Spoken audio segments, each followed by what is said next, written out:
जय श्री कृष्णा। आज की वीडियो में हम बात करेंगे मेष संक्रांति 2025 ये कब पड़ रही है, सतवाइन का पर्व कब मनाया जाएगा, जुड़ शीतल कब है, पहला वैशाख कब से स्टार्ट हो रहा है।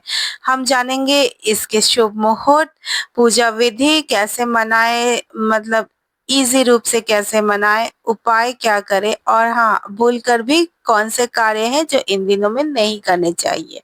तो वीडियो बहुत इन्फॉर्मेटिव होने वाला है, लास्ट तक हमारे साथ बने रहें। चैनल को शेयर और सब्सक्राइब कर दें और कमेंट भी जरूर करें। हिंदू धर्म में मेष संक्रांति विशेष महत्व रखती है।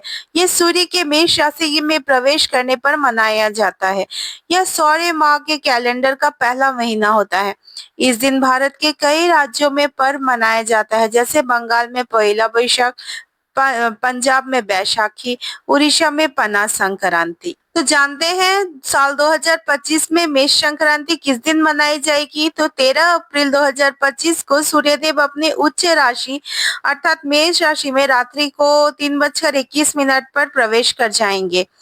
अर्थात 14 तारीख की प्रातः 3:21 पर सूर्यदेव मेष राशि में गोचर कर जाएंगे। तो उदय तिथि के अनुसार मेष संक्रांति जो है 14 अप्रैल को ही मनाई जाएगी। सूर्य जब मेष राशि में होते हैं, ये सूर्य की अच्छी स्थिति मानी जाती है। सकारात्मक स्थिति में ये सूर्य उच्च के हो जाते हैं। तो सूर्य के मेष राशि में प्रवेश करते ही सरकारी और सरकारी कर्मचारियों के कामकाज में जो भी बाधाएं चली आ रही थी वो खत्म होगी।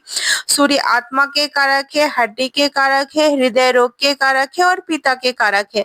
इसीलिए सूर्य के उच्च होते ही आपके मनोबल में वृद्धि होगी और विभिन्न समस्याओं से भी छुटकारा मिलेगा, दुर्घटनाओं में भी कमी आएगी।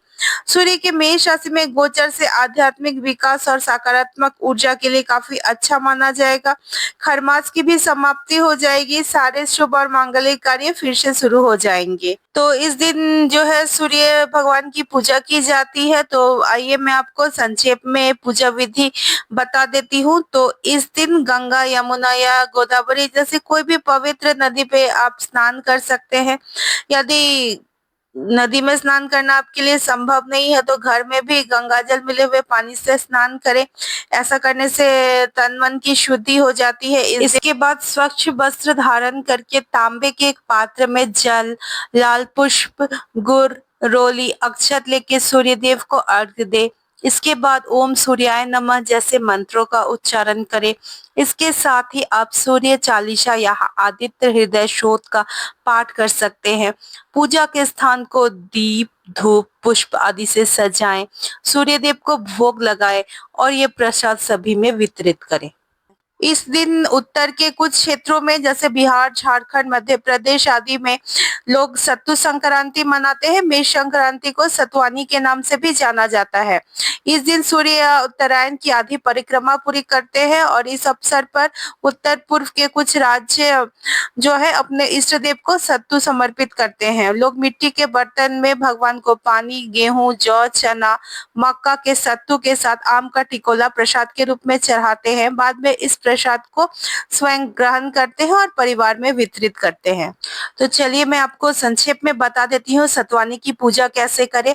तो सबसे पहले तुलसी या आम के पौधे को स्थापित करें, जो कि शीतलता का और आशीर्वाद का प्रतीक है। उसके बाद एक मिट्टी के घड़े में पानी भरकर उसमें आम की पत्तियां या तुलसी की शाखाएं रखें, जो पितरों के प्यास बुझाने का प्रतीक है।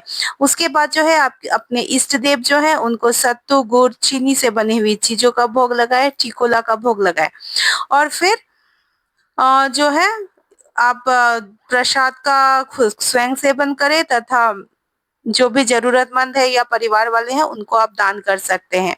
इस दिन सत्तू खाने की परंपरा है, जो कि नई फसल का प्रतीक है। साथ साथ एक वैज्ञानिक कारण यह भी है कि गर्मी आ रही है और सत्तू जो है शरीर को शीतलता प्रदान करती है। बात करते हैं जुड़ शीतल का पर्व कब मनाया जाएगा। तो जुड़ शीतल का पर्व जो है वो मिथिलांचल का एक प्रमुख पर्व है। इस दिन लोग अपने घर में जो है बासी भोजन करते हैं, चूल्हा नहीं जलता है इस दिन। ये शीतलता का पर्व के रूप में मनाया जाता है। तो ये 15 अप्रैल को इस पर मनाया जाएगा। लोग पूरा समाज जो है इस दिन जल की पूजा करते हैं और माँ शीतला देवी से शीतलता की कामना करते हैं। तो यहाँ पे संक्षेप में पूजा विधि बता देती हूँ। तो सतवान के दिन ही घर की महिलाएं पूर्व संध्या या रात्रि में दाल भात, बड़ी, सहजन की सब्जी, आम की चटनी आदि बना ले। उसके बाद जो है जुड़-शीतल के दिन स्नान करके अपने कुल देवता को बासी जो भी आपने खाना रात में बनाया था उसमें आम की चटनी अवश्य होनी चाहिए।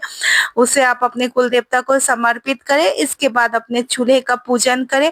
सारे दुखों से छुटकारा पाने के लिए और घर में शीतलता बनाए रखने के लिए अपने कुल देवता से प्रार्थना करें, ईश्वर से प्रार्थना करें। उसके बाद सभी परिवार के लोग जो है मिलकर प्रसाद का ग्रहण करें।